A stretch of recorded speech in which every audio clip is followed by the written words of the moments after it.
What if the most dangerous person in your life was the one you trusted most? Not a stranger. Not someone who frightened you. Someone you called when you were sick. Someone you let into your home. Someone your elderly mother asked for by name. Harold Shipman was not a monster hiding in the shadows. He was a GP. A family doctor. The kind of man patients kept photographs of on their mantelpieces. The kind of man who made house calls when everyone else had stopped bothering. The kind of man who sat with the dying and held their hands. For 23 years. He killed them instead. Not 2. Not 10. Not 20. A minimum of 215 people.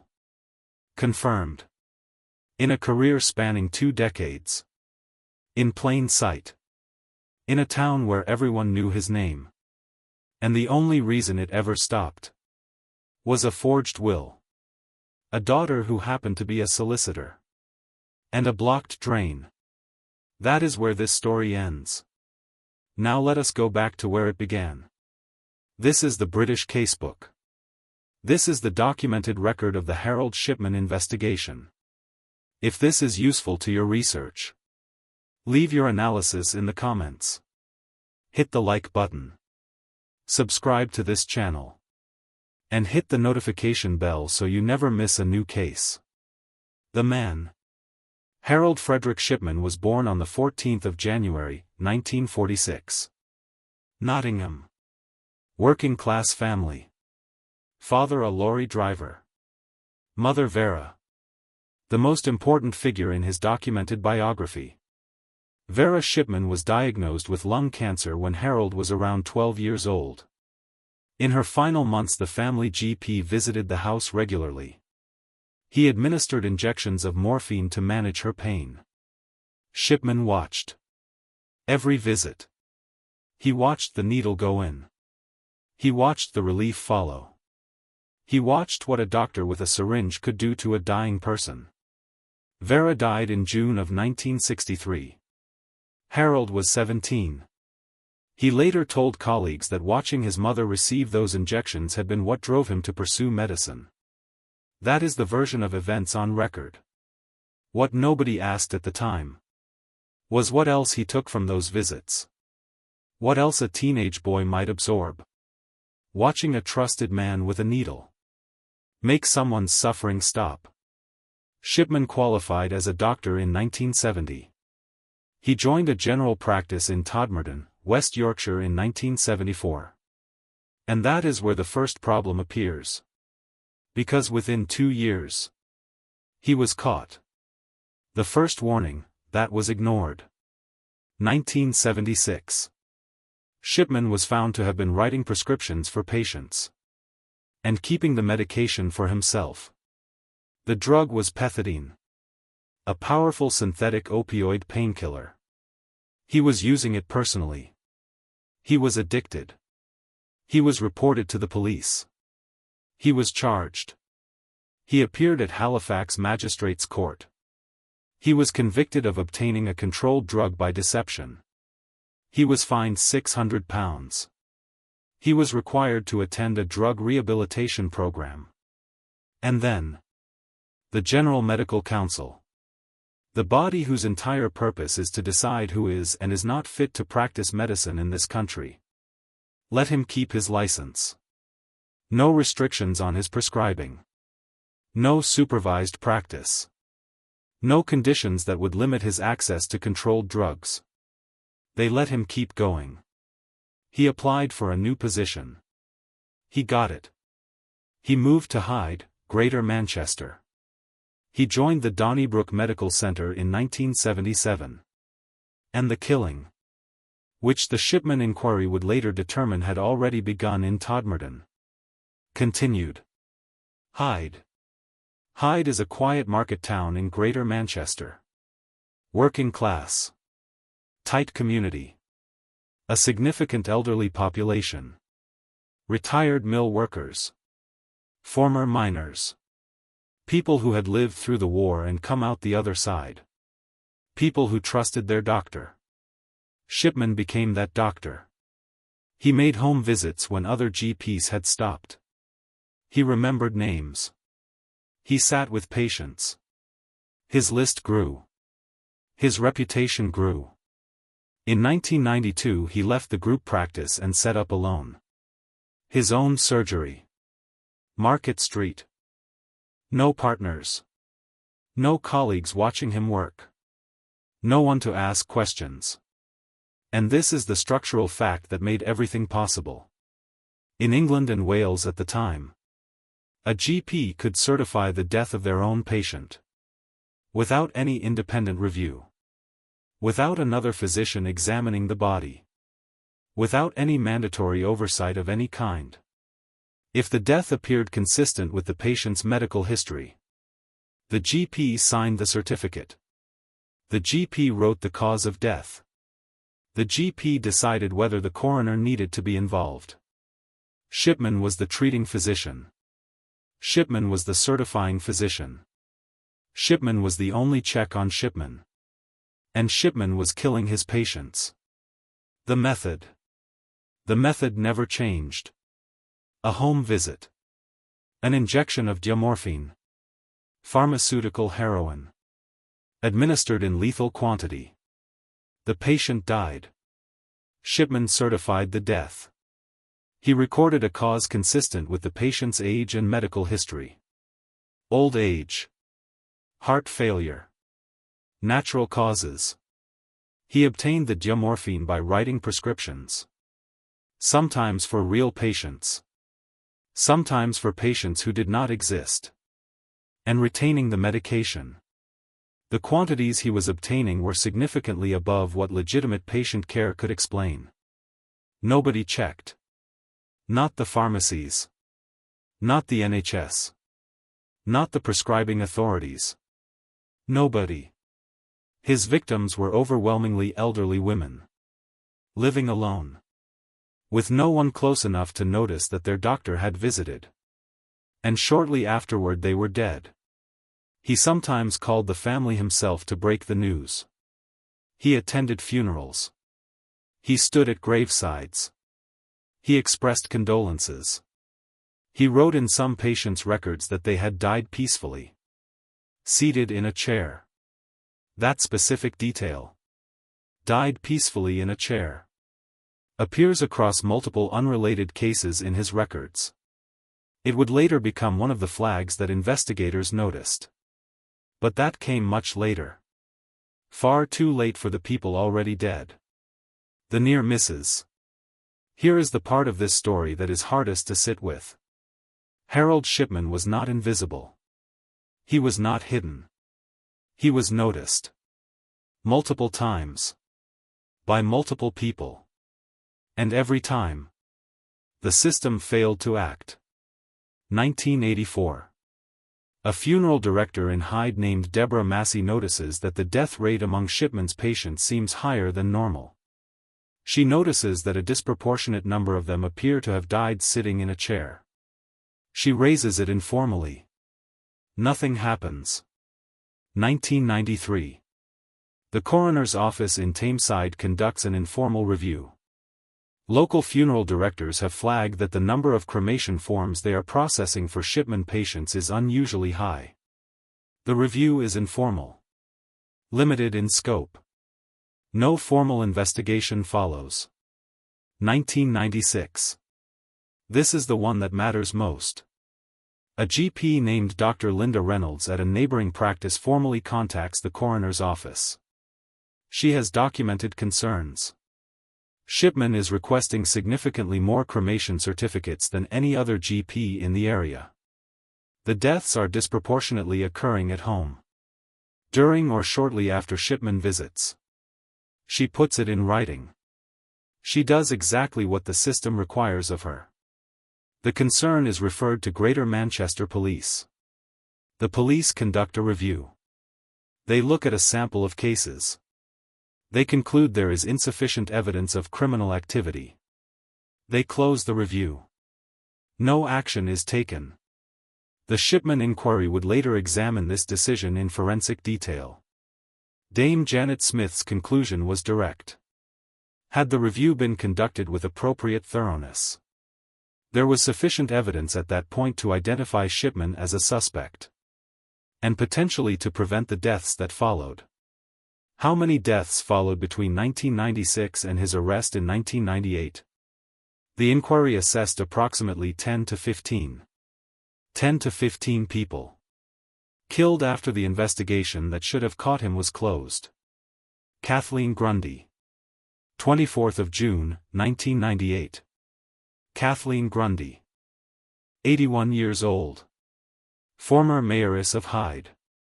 Sharp. Active. Well known in the community. A patient of Dr. Harold Shipman.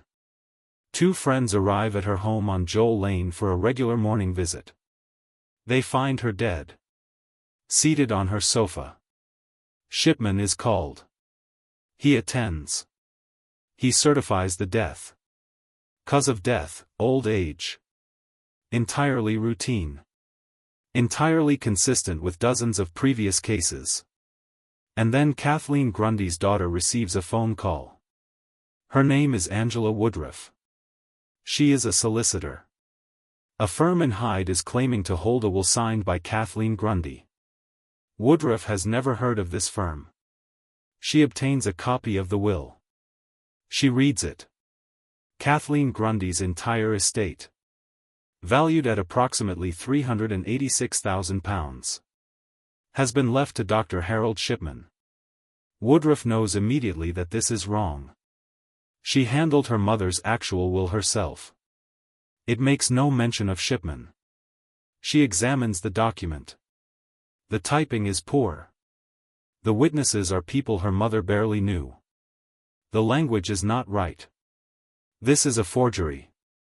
She contacts the police. The investigation breaks open. The investigation begins as a fraud inquiry. A forged will. A suspected financial crime. But fraud inquiries require examining how the victim died. And examining how Kathleen Grundy died opened a door that had been closed for 23 years.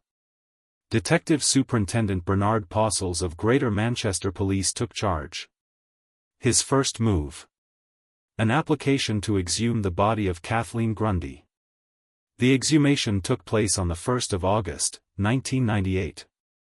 Tissue samples were taken. Sent to the Forensic Science Laboratory.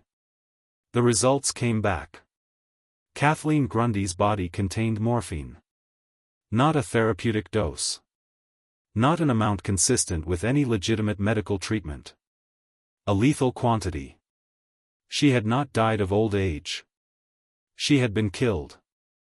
And the man who had certified her death, who stood to inherit her estate, who had her medical records under his control, was Harold Shipman. Postles moved. Shipman was arrested on the 7th of September, 1998. Police searched his home and his surgery. They found the typewriter used to forge the will. They found patient records that had been altered after death, retrospectively adding entries suggesting Grundy had been a drug user. An attempt to explain the morphine in her system. But here is where it unravels completely. Shipman had made his alterations on a clinical computer system. And that system recorded something he had not accounted for. The date and time of every entry. Every modification. Every addition. The metadata showed that entries purporting to be from months before Grundy's death had actually been created or modified after she died. After the investigation had begun. After Shipman knew he was being looked at. He had been building a false medical history in real time. While the police were already watching. The scale becomes clear. With Shipman in custody, investigators faced the question that had been waiting for 23 years. How many others? The answer came slowly. Methodically. Painfully. Police began the systematic examination of every suspicious death on Shipman's patient list going back across his entire career. Where burial had occurred. Exhumation orders were obtained. A series of exhumations followed across Hyde Cemetery and other sites. The toxicological results were consistent.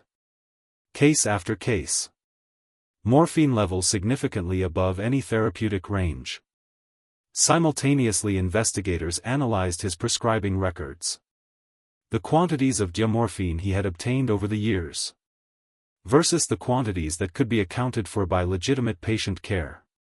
The gap was not small. It was enormous. He had been stockpiling for years. And then the computer records. Patient after patient. Entries modified after death. False medical histories constructed after the fact. A systematic pattern of record manipulation stretching back through his entire career in Hyde. The trial. Shipman was charged with the murder of 15 patients. The 15 cases with the strongest individual evidence. The trial opened at Preston Crown Court on the 5th of October, 1999. Before Mr. Justice Forbes. Shipman pleaded not guilty to everything.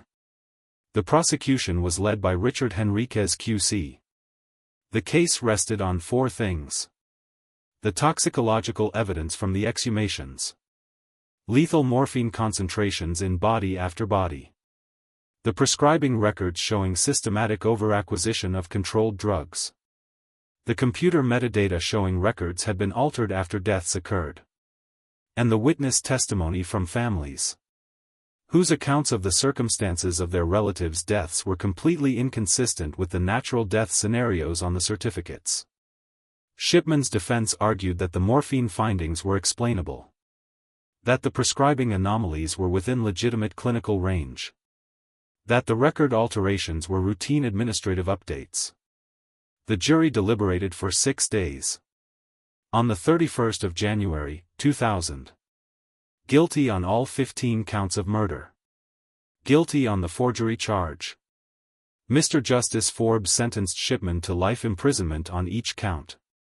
He recommended that the Home Secretary direct Shipman never be released. Shipman showed no reaction. Not to the verdict. Not to the sentence. Nothing. The inquiry. The conviction answered the criminal question. It did not answer the bigger one. How many people had Harold Shipman actually killed? And how had he done it for so long without anyone stopping him? The Shipman inquiry was established in January of 2001. Chaired by Dame Janet Smith, a High Court judge. What followed was the most exhaustive examination of a single medical practitioner's conduct in British legal history. 6 phases. Hundreds of witnesses. Tens of thousands of documents. A statistical analysis by Professor Richard Baker of the University of Leicester that made the picture impossible to deny. Patients of Shipman were substantially more likely to die when he was on duty than at any other time. The excess death rate in his practice was not a statistical anomaly. It was a pattern. A clear, consistent, documented pattern. Across more than 2 decades. Dame Janet Smith worked through the cases one by one. Applying the criminal standard. Beyond reasonable doubt. Her conclusion. Harold Shipman had killed a minimum of 215 patients. The true figure was assessed as probably higher. Possibly as high as 250. The earliest confirmed killing dated to 1975.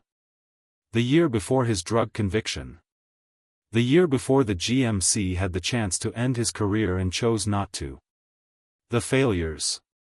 The Shipman inquiry did not just count the victims. It traced every point at which the system had been given the information it needed to stop him. And failed to use it. The GMC's failure to restrict his license after his 1976 conviction. The informal reviews of 1984 and 1993 that produced no action. The police review of 1996 that was inadequately conducted and prematurely closed. The death certification system that allowed a GP to be both treating physician and certifying physician with no independent oversight. The controlled drug prescribing system that had no mechanism for auditing quantities obtained against quantities used. None of these failures happened in isolation. Each one was a gap. a structural gap. And Shipman moved through every single one of them. For 23 years. The end, and the death. 13th of January, 2004. The day before his 58th birthday. Harold Shipman was found dead in his cell at Wakefield Prison. He had used bed sheets to hang himself from the window bars. He was pronounced dead at approximately 8:20 in the morning. He died without ever explaining himself. Without ever acknowledging what he had done. Without ever telling investigators whether there were more victims they had not found. His death created a specific and permanent pain for the families of his victims. The acknowledgement. The explanation. The answer to why. None of it ever came. None of it will ever come now. The legacy. What changed after Harold Shipman? Everything. The death certification system in England and Wales was completely restructured. The medical examiner system. An independent physician who reviews all deaths not referred to the coroner. Was recommended by the inquiry in 2003. It became mandatory across England and Wales in April of 2023. 20 years after the recommendation. The GMC introduced medical revalidation. Every registered doctor in the United Kingdom must now demonstrate every 5 years that they continue to meet the standards required for their registration. It was introduced between 2012 and 2016. Controlled drug prescribing regulations were overhauled. NHS trusts now have accountable officers specifically responsible for monitoring prescribing patterns and investigating anomalies. Every single one of these changes was a direct response to a specific gap that Shipman had exploited. Every one of them came too late for 215 people. The victims. The Shipman inquiry made a deliberate decision. It documented every confirmed victim individually. By name. By age. By family circumstances. By date of death. Because the number 215 is meaningless without the people it represents. They were overwhelmingly elderly women. Living alone. Trusting a man who had chosen them specifically because they were unlikely to have their deaths questioned. Each of them had a life. A history. People who loved them. People who called their GP when they were worried about them. And were told by that same GP that everything was fine. Right up until the moment it was not. The truth. Harold Shipman was convicted of 15 murders on the 31st of January, 2000. The inquiry determined he had killed at minimum 215 people. He killed his first patient in 1975. He was caught in 1998. 23 years. The system was told about him in 1976. The system closed the file. The system was told again in 1996. The system closed the file again. The only reason he was caught at all was because he got greedy. He forged a will. He chose a victim whose daughter was a solicitor. He made a mistake that had nothing to do with the murders. And that mistake is the only reason any of this came to light. Think about what that means. If Kathleen Grundy had not had a daughter who was a solicitor. If the will had not been obviously forged. If Angela Woodruff had not gone to the police. Harold Shipman might have died in his bed. As a retired GP. Respected by his community. Mourned by his patients. With 215 deaths behind him. All of them certified. All of them closed. All of them forgotten. That is not a dramatic hypothetical. That is almost exactly what happened. For 23 years. This is the British Casebook. The record matters.